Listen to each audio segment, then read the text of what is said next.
More than 30 white metal crosses line this small field in northwest Florida. There are no names and no dates. It's a short drive from this makeshift cemetery to the Arthur G. Dozier School for Boys. Part of the century-old school is this small white building where young boys suffered routine beatings in the 1950s and 60s. If you were going to get paddled, then you'd wait outside in a group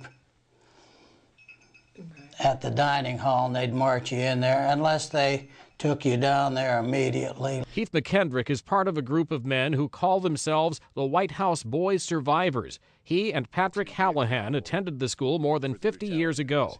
Neither of the men knew about the cemetery. I don't know who's here.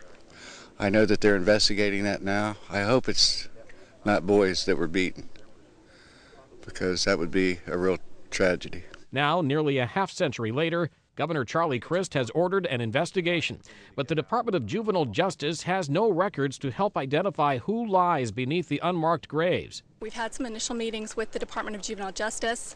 What we'll be doing is actually looking through the records, seeing what's available to us. We'll be working to interview any staff members or residents who might have been at the school during this time period. McKendrick recalls being sent to the White House after getting a bad grade and says he and others were paddled while lying on a bed. They'd just tell you to hold that pillow and bite it if you had to.